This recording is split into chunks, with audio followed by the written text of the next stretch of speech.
नमस्कार, स्वागत है आप सभी का आवाज़ इंडिया टीवी के मेहता संवाद इस कार्यक्रम में। ये कार्यक्रम ऐसा है जहां पर हम बात करते हैं आंदोलनों की, जहां पर बात होती है क्रांति की और कुछ अच्छा बदलाव लाने की। इस कार्यक्रम में मैंने आपको कई सारे ऐसे दिग्गजों से मिलाए हैं जो सामाजिक कार्य में रहे हैं, जिन्होंने ज़मीनी स्तर पर जाकर बदलाव लाए हैं और अपनी पूरी ज़िंदगी बिता दी है। ऐसे ही आज एक सोशल एक्टिविस्ट से आपको मिलाने जा रही हूँ, जिन्हें देखकर आप सोचोगे कि क्या सच में ये सोशल एक्टिविस्ट है, क्योंकि उनका जो रूप है उसे बुद्धिज़्म में काफ़ी आदर दिया जाता है। ये एक भिक्खुनी है, इनका नाम है भिक्खुनी मैत्रेय।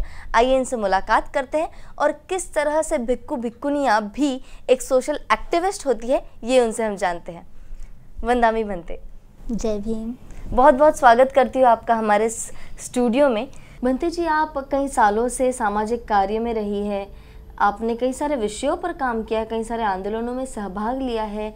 आप NCDHR में आप काम कर चुकी है, एट्रोसिटी एक्ट के ऊपर आपने कई सारे केसेस पर स्टडी किया है, उस पर काम किया है, महिलाओं के लिए काउंसलिंग की है, विद्यार्थियों में धम्म और मॉरल वैल्यूज़ और करियर गाइडेंस को लेकर ऐसे कई सारे विषयों पर आपका काम रहा है। तो आप सामाजिक तौर से कई एक्टिव तो थी, लेकिन फिर चीवर लेने की ज़रूरत आपको क्यों महसूस हुई? क्यों आपने ये निर्णय लिया कि सामाजिक तौर पर मेरा जो काम तो था, लेकिन अब चीवर में रहकर मुझे ये काम करना है? तो ये डिसीजन लेने के पीछे का क्या रीज़न था? बहुत अच्छा सवाल है और वैसे बहुत कॉमन सवाल है ये। बहुत सारे लोगों ने मुझे ऐसा पूछा है कि जब सोशल एक्टिविस्ट के रूप में मैं काम कर ही रही थी तो चीवर लेने की क्या आवश्यकता थी। लेकिन मुझे कहीं ऐसा लग रहा था कि गृहस्थ जीवन में मेरी बहुत सारी जिम्मेदारियां बटी हुई थी और मैं उन जिम्मेदारियों को पूरा करते हुए मैं सोशल काम कर रही थी। लेकिन मुझे ऐसा लग रहा था कि पूरे 24 घंटे मुझे इसमें देने चाहिए। और दूसरी एक भावना ये भी थी, बहुत पुरातन काल से इस भारत देश में स्त्रियों को बाहर निकलने की मनाही थी, संन्यास लेने की मनाही थी। सिर्फ बुद्धिज़्म में ही ये सहूलत मिली कि स्त्रियां भी परिव्राजक हो सकती है और धम्म का कार्य कर सकती है। महाप्रजापति से शुरुआत हुई थी। बिल्कुल, महाप्रजापति ने इसके लिए काफ़ी संघर्ष किया था, क्योंकि उस समय भी वैदिक काल में भी जो सामाजिक परिस्थितियां थी वो स्त्रियों के विपरीत ही थी और संघर्ष करके ही उन्हें ये मिला था। और फिर उसके बाद का जो काल है उसमें भिक्खुनियाँ जैसे लुप्त सी हो गई थी। उसके बाद में हमको अशोका के काल में संघमित्रा का नाम दिखाई देता है। और मैं ये सोचती थी कि मुझे उसी तरह से फिर आज की सामाजिक परिस्थिति में फिर एक बार भिक्खुनियों को मतलब सामने लाना है। कुछ भिक्खुनियाँ नागपुर में है, लेकिन बाकी जगहों पर हमें भिक्खुनियाँ दिखाई नहीं देती है। और मैं भिक्खुनी के रूप में 24 घंटे अपने इधर देना चाहती थी। और मैं जान गई हूँ कि असली सोशल कार्य जो है वो धम्म के माध्यम से बहुत सकारात्मक तरीके से भी किया जा सकता है, क्योंकि सोशल कार्य जो मैं पहले कर रही थी उसमें कुछ लिमिटेशंस थे, लेकिन यहाँ पर मुझे लिमिटेशंस नहीं है। लिमिटेशंस एज इन किस तरह के लिमिटेशंस? क्या परिवार के तरफ से कोई लिमिटेशंस थी? क्या प्रैक्टिकल तौर पे जब आप कार्य करती है तो क्या उस तरह से जब आप चीवर में नहीं होती है, केवल एक सामाजिक कार्यकर्ता होती है, तो कैसी लिमिटेशंस होती है? बिल्कुल, जब मैं चीवर में नहीं थी और काम कर रही थी तो मेरी जो प्रायोरिटी थी, जो प्राथमिकता मैंने कामों को दी थी, उसमें मेरे गृहस्थ जीवन से संबंधित या मेरे परिवार से संबंधित या समाज से संबंधित ये जो कार्य थे उसके बारे में मुझे ध्यान देना पड़ता था। और फिर जो बचा समय होता था उस बचे समय में मुझे सोशल कार्य करने पड़ते थे। लेकिन मैं फुल टाइम ये कार्य करना चाहती थी। और लोगों की जो इमेज है भिक्खुनियों या भिक्खुओं के मामले में जो इमेज है कि वो सिर्फ आध्यात्म करते हैं, पूजा पाठ करते हैं, प्रवचन देते हैं, तो इस इमेज को भी मैं बदलना चाहती थी। इस पर तो हम बात करेंगे कि क्या रोल होता है, आइडियली क्या रोल बुद्ध ने बताया हुआ है, इस पर हम बात करेंगे। लेकिन आपने जैसे बताया था कि आपको फुल टाइम काम करना था समाज के लिए, इसका क्या कारण था? क्यों आपकी ये तीव्र इच्छा थी कि मैं कुछ अंश अपने ज़िंदगी का ना देते हुए पूरी ज़िंदगी समाज के लिए दूं? इसका क्या कारण था? बिल्कुल, बहुत अच्छा क्वेश्चन है। मैं समझती हूँ कि मेरी जो आज की स्थिति है आज मैं जिस रूप से सुखी और अच्छा जीवन जी रही हूँ, ये जीवन इसलिए मुझे मिला है कि पहले हमारे पूर्वजों ने जो महामानव हुए हैं, राष्ट्रपिता ज्योतिराव जी फुले हैं, सावित्रीबाई फुले हैं, बाबा साहेब आम्बेडकर है, ऐसे महामानवों ने हमें ये ज़मीन तैयार करके दी थी कि हम अपना विकास कर सकें। उन्होंने इसके लिए बहुत त्याग किए, बलिदान दिए और बहुत संघर्ष भी किया, बहुत दुख भी झेला। और मुझे ऐसा अनुभव हुआ, मेरी लाइफ में ऐसा अनुभव हुआ कि आज भी जो सामाजिक स्थिति है उसमें कहीं ना कहीं पुरानी मानसिकता के चलते घर परिवार में भी स्त्रियों को डोमिनेट किया जाता है, बहुत सारी हिंसा होती है, उन्हें पढ़ने लिखने से वंचित किया जाता है, उनकी जल्दी शादियां की जाती है, ऐसे बहुत सारी जो पारंपरिक चीज़ें हैं वो होती रहती है और हर एक समाज में होती है। बिल्कुल, लेकिन बाबा साहब ने ये सुविधाएं हमको प्रदान की है कि हम पढ़ लिख कर अपने आप को इतना विकसित कर पाए हैं, अपना विकास कर पाए हैं और आज इस मुकाम पर पहुंचे हैं कि हम दो बातें कर सके। बिल्कुल। तो कहीं तो भी मुझे महसूस होता है कि उन महापुरुषों का या उन महामानवों का हम पर ये कर्ज है जी, ये ऋण है और मैं ये ऋण उतारना चाहती हूँ, लेकिन ये ऋण उतारूंगी तो ये उनको मिलेगा ये जरूरी नहीं है। जैसे उन्होंने कार्य किया तो फायदा हमें मिला और हम कार्य करेंगे तो आने वाली पीढ़ी को इसका लाभ मिलेगा। और महिलाएं आज जो विकसित है उस बारे में भी बाबा साहब ने कहा था कि किसी समाज की अगर तरक्की हुई है, कितनी हुई है, ये अगर जानना हो तो उस समाज की महिलाओं की तरक्की कितनी हुई है, कितना विकास हुआ है, कितनी वो सक्षम हुई है, इस पर से हम अंदाज़ा लगा सकते हैं कि वो समाज कितना विकसित हुआ है। तो आपने जब ये निर्णय लिया कि मुझे फुल टाइम काम करना है, तो क्या चेंजेस आए आपके लाइफ में? बहुत अच्छे अनुभव आए हैं। मैं अपने आप में तो बहुत बदलाव महसूस कर रही हूँ, बहुत सकारात्मक महसूस कर रही हूँ और मुझे लग रहा है कि पहले की लाइफ में मैं काम तो कर रही थी लेकिन कहीं मेरे व्यक्तित्व में वो सकारात्मकता कम थी क्योंकि मुझ पर बहुत सारे प्रेशर्स थे, बहुत सारी जिम्मेदारियाँ थी, लिमिटेशंस, बंधन और बहुत सारी ऐसी चीज़ें थी जिसको फेस करना इतना मेरे लिए आसान नहीं था। लेकिन आज चीवर धारण करने के बाद में मैं अपने आप को बहुत बंधन मुक्त महसूस कर रही हूँ और जहाँ बंधन मुक्त आदमी हो जाता है तो उसका काम नेचुरली सकारात्मक हो जाता है। वो अपना विकास तो साधता ही साधता है लेकिन वो दूसरों का भी विकास साधने की कोशिश करता है और उसमें जो बंधन, जो रुकावटें हैं वो सारे अपने आप गिरते चले जाते हैं।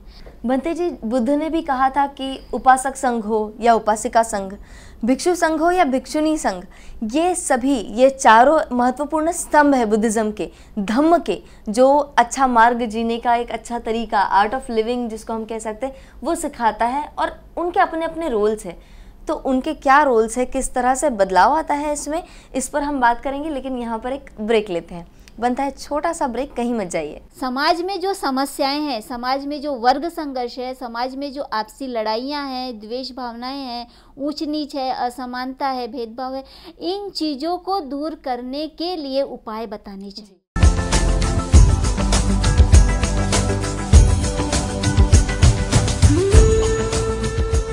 ब्रेक के बाद फिर एक बार स्वागत है। हम भंते मैत्रेय इनसे बात कर रहे हैं, बातचीत को आगे बढ़ाते हैं। भंते जी, हम देखते हैं कि हर किसी की अपनी अपनी जिम्मेदारी होती है समाज के प्रति, जिसे हम पे बैक टू द सोसाइटी कहते हैं, क्योंकि हमारे लिए समाज ने जो किया है, समाज में ऐसे भी कई सारे घटक हुए हैं जिनकी तरफ किसी ने ध्यान नहीं दिया, उनके लिए उन महामानवों ने काम किया है। तो हम उनकी जो अगली पीढ़ी है तो हमारी एक जिम्मेदारी बनती है। लेकिन भिक्षु भिक्षुणी जो है, जो आदरणीय स्थान रहे हमेशा से ही, उनके तरफ देखने का एक अलग रिस्पेक्टेड नज़रिया होता है। तो उनका क्या खास रोल होता है जो बुद्ध ने बताया था कि भिक्षु या भिक्षुणी, ये आइडियली क्या रोल होता है इनका? बुद्ध ने जब भिक्खु संघ की स्थापना की और भिक्खुनी संघ की स्थापना की तो उस समय उनका मुख्य उद्देश्य यही था कि भिक्खु भिक्खुनियाँ ये समाज में जाकर समाज प्रबोधन का काम करे, लोगों का मार्गदर्शन करे। मतलब जो भी उन्होंने धम्म में सीखा है, जाना है, जिससे कि लोगों का कल्याण होता है, लोगों की समस्याओं का समाधान होता है, ये सारी चीज़ें भिक्खु भिक्खुनियों ने जगह जगह घूम घूम कर उसका प्रचार प्रसार करना चाहिए। लेकिन मैं देख रही हूँ कि कुछ अंश में ये इमेज है जो बदलती जा रही है, रोल सही तरीके से नहीं समझ पा रहे हैं और उसका स्थान कर्मकांड और पूजा पाठ ने ले लिया है। और कर्मकांड और पूजा पाठ से ही कल्याण होता है, ऐसा कुछ एक संदेश समाज में जाने लगा है, जो कि मुझे बिल्कुल भी सही नहीं लगता है और मैं उसके विरोध में काम करना चाहती हूँ। जो सही मायने में भगवान बुद्ध ने बोला था कि समाज में जो समस्याएं हैं, समाज में जो वर्ग संघर्ष है, समाज में जो आपसी लड़ाइयां हैं, द्वेष भावनाएं हैं, ऊंच नीच है, असमानता है, भेदभाव है, इन चीज़ों को दूर करने के लिए उपाय बताने चाहिए। यानी एक तरह से वो टीचर का रोल होता है। बिल्कुल, इसीलिए हम कहते हैं कि भगवान बुद्ध सबसे बड़े गुरु है, सर्वोच्च गुरु है, जिन्होंने हमें बहुत सारे उपदेश दिए हैं, जिन्हें हम शिक्षा कहते हैं, बुद्ध की शिक्षा कहते हैं।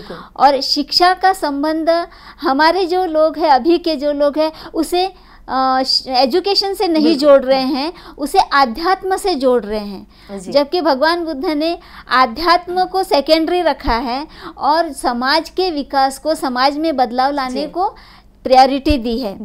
मतलब डेली बेसिस पे किस तरह से जीना है, किन प्रिंसिपल्स को रखना है, इस पर काम किया है। इसीलिए हम बुद्धा को सबसे पहले क्रांतिकारक मानते हैं, क्रांति के अग्रदूत कहते हैं, क्योंकि उन्होंने जो अपना धम्म दिया है वो उस काल की जो वैदिक परंपराएं थी उसके खिलाफ एक तरह का विद्रोह था। बिल्कुल।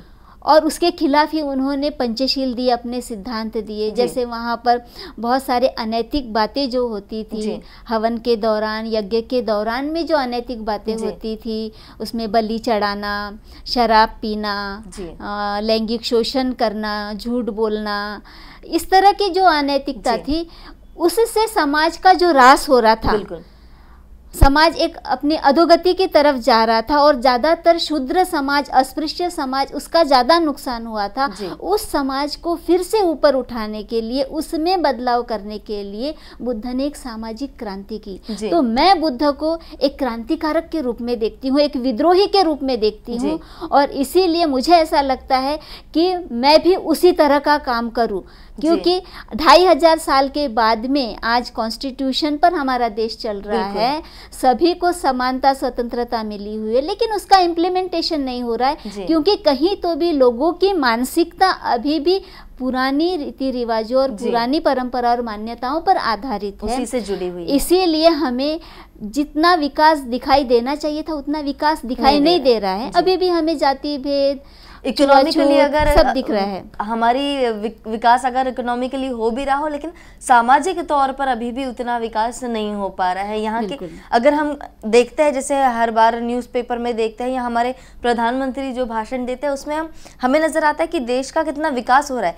लेकिन देश का विकास और देशवासियों का विकास, इनमें बहुत बड़ा बहुत अंतर है। देश का विकास मतलब बड़े बड़े मॉल बनाना, रोड बनाना, इंफ्रास्ट्रक्चर, उसको देश का विकास समझ रहे हैं। लेकिन बाबा साहब के दृष्टिकोण से देखेंगे तो पता चलता है कि देश का विकास कैसे हो सकता है, सामाजिक विकास और आर्थिक विकास, और साथ में पॉलिटिकल समानता। इन सारी चीज़ों में जब समानता आती है और फिर इससे जो विकास होता है वो रियल मायने में विकास होता है।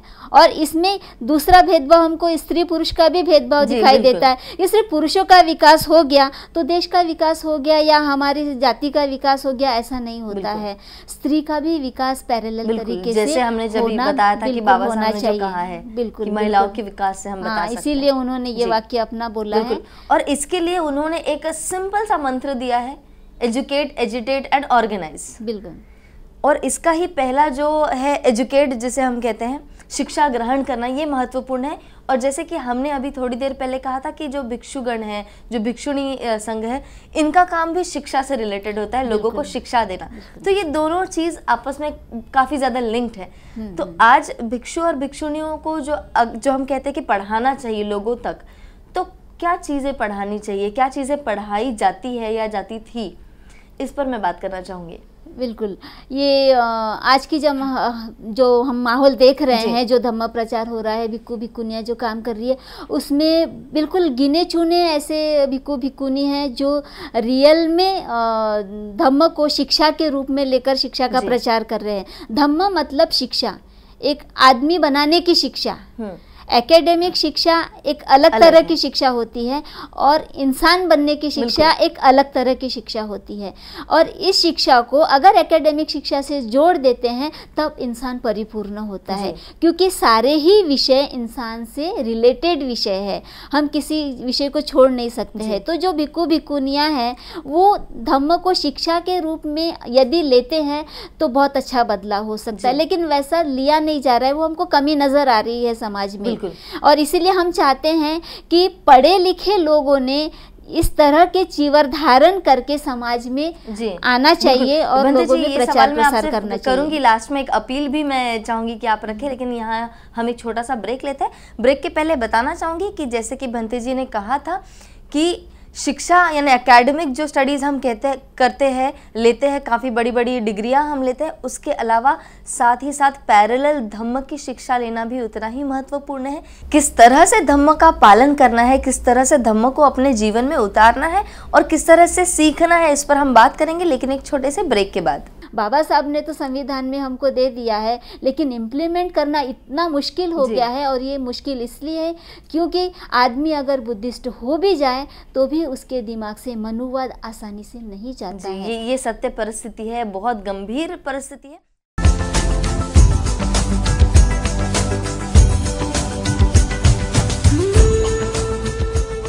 ब्रेक के बाद फिर एक बार आप सभी का स्वागत है। कार्यक्रम आप देख रहे हैं मेत्ता संवाद और हमारे साथ इस वक्त मौजूद है हमारे स्टूडियो में भिक्खुनी मैत्रेय।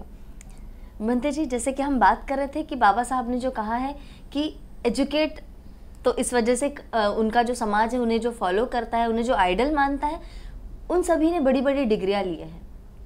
मतलब उन्होंने एक बार ये भी कहा था कि कहीं पर भी एक कंकड़ फेंको तो ग्रेजुएट मिलेगा ही। और आज का ज़माना तो ऐसा ही है कि कहीं पर कंकड़ मारो तो पीएचडी धारक भी मिल जाएंगे, लॉयर्स मिल जाएंगे, इंजीनियर्स मिल जाएंगे, यानी छोटी मोटी डिग्रियां नहीं तो बड़ी बड़ी डिग्रियां लिया, रिसर्च किया है। लेकिन उसके साथ साथ धम्म का कितना महत्व है, ये पैरेलल किस तरह से चलना चाहिए और इसमें भिक्खु भिक्खुनियों का क्या रोल होना चाहिए। बाबा साहब ने एक भाषण में अपने बताया ही था कि यदि शील न हो तो आदमी कुछ भी कर सकता है, जरूरी नहीं कि वो सकारात्मक कार्य ही करे, वो नेगेटिव कार्य भी कर सकते। जैसे हम देख रहे हैं आज का जो आतंकवाद है, तो जो आतंकवाद कर रहे हैं वो पढ़े लिखे और बहुत बुद्धिमान लोग हैं, बहुत माइंडेड लोग हैं जो एटम बम्स बना रहे हैं, उसका दुरुपयोग कर रहे हैं। मतलब शिक्षा का दुरुपयोग होता है यदि आदमी को धम्म न मिले तो। इसलिए धम्म का महत्वपूर्ण रोल इसमें आ जाता है। धम्म नहीं तो पता नहीं क्या हो जाएगा, जो हम चित्र देख ही रहे हैं। बिल्कुल। तो धम्म होना बहुत ज़रूरी है। धम्म के बिना कोई भी ज्ञान अधूरा है। बिल्कुल। तो शील या धम्म ये दोनों चीज़ें साथ साथ होनी चाहिए। और भिक्खु भिक्खुनियाँ जो बता रही है तो वो शील तो बता रही है, लेकिन एकेडमिक एजुकेशन में कहीं कम पड़ जाती है। कुछ है अपवाद के रूप में है, मैं ऐसा नहीं कहूँगी कि बिल्कुल भी पढ़े लिखे नहीं है। पढ़े लिखे कुछ है जो इस तरह से बहुत अच्छा कार्य कर रहे हैं, लेकिन एक बड़ा भिक्खु या भिक्खुनियों का वर्ग है जो एकेडमिक एजुकेशन से अज्ञान है, तो वो शील को या धम्म को साइंस से जोड़कर नहीं बता पाता है। क्या तरीके होने चाहिए, क्योंकि यूजुअली हम देखते हैं कि भिक्खु भिक्खुनियाँ होती है वो कहीं पर कुछ फंक्शन हो तो प्रवचन के लिए आते हैं या फिर पठन होता है, पंचशील त्रिशरण ग्रहण करते हैं। क्या इसके अलावा जैसे कि मोनेस्ट्रीज, सेमिनरीज जो होती है, तो आज के दौर में हम देखते हैं कि चलिए महाराष्ट्र का अगर हम एग्जाम्पल ले तो नहीं के बराबर है, काफ़ी कम है जो जिनको प्रसिद्धि नहीं मिली है, छोटी सी जगह पर होंगे, लेकिन इनकी ज़रूरत कितनी है। क्या इस तरह के मोनेस्ट्रीज, मिशनरीज होना बिल्कुल होने चाहिए। इसका बहुत बड़ा अभाव है, जो मैं बार बार कह रही हूँ कि एक बड़ा वर्ग है भिक्खु भिक्खुनियों का जो सही तरीके से ये काम नहीं कर पा रहा है। उसका सबसे बड़ा कारण यही है कि उनके प्रशिक्षण केंद्र नहीं है। उसकी बहुत बड़ी कमी है। आज हम देख रहे हैं कि हर जगह जहाँ जहाँ उत्खनन हो रहा है तो भिक्खु भिक्खुनियों के सेमिनरीज जमीन में से निकल कर आ रहे हैं जी। इसका मतलब है कि उस जमाने में भिक्खु भिक्खुनियों के प्रशिक्षण होते थे, 10-10, 12-12 साल का प्रशिक्षण लेने के बाद फिर वो उपसंपदा लेते थे और फिर आचार्य के रूप में वो फिर समाज में जाकर धम्मदेशना करते थे। लेकिन प्रशिक्षण नहीं होने के कारण आज के भिक्खु भिक्खुनियाँ जो लिटरेचर उनको अवेलेबल हो रहा है, रेडीमेड जो अवेलेबल हो रहा है उसको पढ़ रहे हैं, उसमें जो पुराने संदर्भ दिए हैं, पुरानी कहानियाँ दिए हैं, उसी को बार बार कहानियाँ, हाँ बिल्कुल उसी को बार बार दोहराते हैं, जो कि उसमें ब्राह्मण भिक्खुओं द्वारा मिलावट की गई है, बुद्ध को चमत्कारिक बताने की कोशिश की गई है। तो जो बुद्धि को सही नहीं लगती, बिल्कुल वो तर्क की कसौटी पर भी सही नहीं उतरती है और न ही अनुभव के आधार पर सही उतरती है। और बुद्ध कहते हैं कि वही बात सत्य मानो जो अनुभव के आधार पर सही उतरती हो। अभी इसकी बहुत ज़रूरत है, प्रशिक्षण केंद्रों की बहुत ज़रूरत है और भिक्खु भिक्खुनियों को इस विषय पर और विचार करना चाहिए। जो बुक्स वो पब्लिश करते हैं तो पहले के बुक्स में जो लिखा हुआ है वो जैसे का वैसा पब्लिश न करते हुए उन बुक्स को फिर से अच्छे से विश्लेषित करना चाहिए, उसकी चिकित्सा करना चाहिए और आज के परिप्रेक्ष्य में उन चीज़ों को किस तरह से प्रस्तुत किया जा सकता है, इस तरह का साहित्य लिखना चाहिए जो एक्सेप्टेबल हो, बिल्कुल जो आज के बच्चों को सही लगे जी और उन तक धम्म पहुंच सके। बिल्कुल बिल्कुल। जैसे कि बुद्ध ने भी कहा है कि भिक्षु संघ, भिक्षुनी संघ, उपासक संघ और उपासिका संघ, ये 4 स्तंभ है जो बहुत महत्वपूर्ण है। तो आपसे मैं सुनना चाहूंगी कि इनका आपस में क्या रोल होता है, किस तरह से फर्क पड़ जाता है जिम्मेदारियों में और किस तरह से जिम्मेदारी ये निभानी है प्रत्येक वर्ग को। मेरा ये फेवरेट क्वेश्चन है जी। मैं बहुत सारी जगह पर इस विषय पर मैं बोल चुकी हूँ कि जिस तरह हमारे देश का जो गणतंत्र या संविधान जो चल रहा है उसके 4 पिलर है, एक कार्यपालिका, न्यायपालिका, विधायिका और एक मीडिया। ये 4 स्तंभ है जिसके ऊपर हमारा आज का प्रजातंत्र आधारित है। वो कंट्रोल करते हैं, एक दूसरे को कंट्रोल करते हैं, एक दूसरे पर नियंत्रण करके काम करते हैं, प्रशासन करते हैं, स्मूथ प्रशासन चलने के बिल्कुल बिल्कुल। अगर कहीं न्यायपालिका की गलती हो रही हो तो मीडिया उसको उठाता है, प्रशासन व्यवस्था जो है वो उस पर कार्य करता है, कहीं कानून पर काम होता है, ये कानून सही नहीं है तो उस पर विधायिका काम करती है और सबका एक दूसरे पर नियंत्रण होता है जिससे एक संतुलन बना रहता है।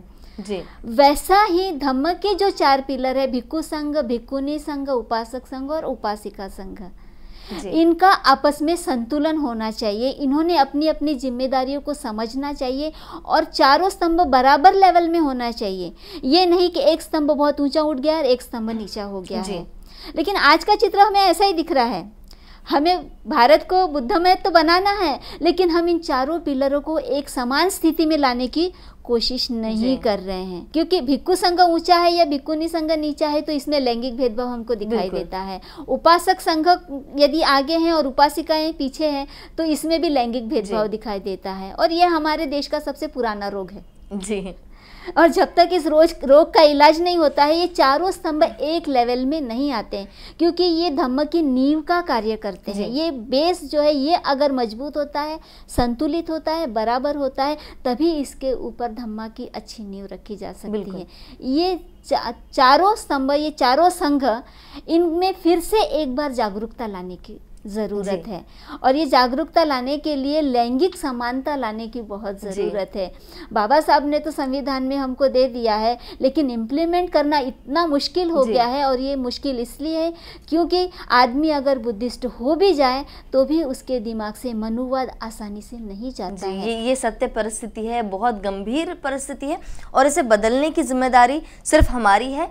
जैसे कि हमें फंडामेंटल राइट्स तो मिले हैं लेकिन फंडामेंटल ड्यूटीज़ भी है जिसका ध्यान रखना हमारा काम है। ये परिस्थिति बदलना भी हमारे ही हाथ में है, बस जागरूक होना है कि इस तरह से परिवर्तन लाने की ज़रूरत है।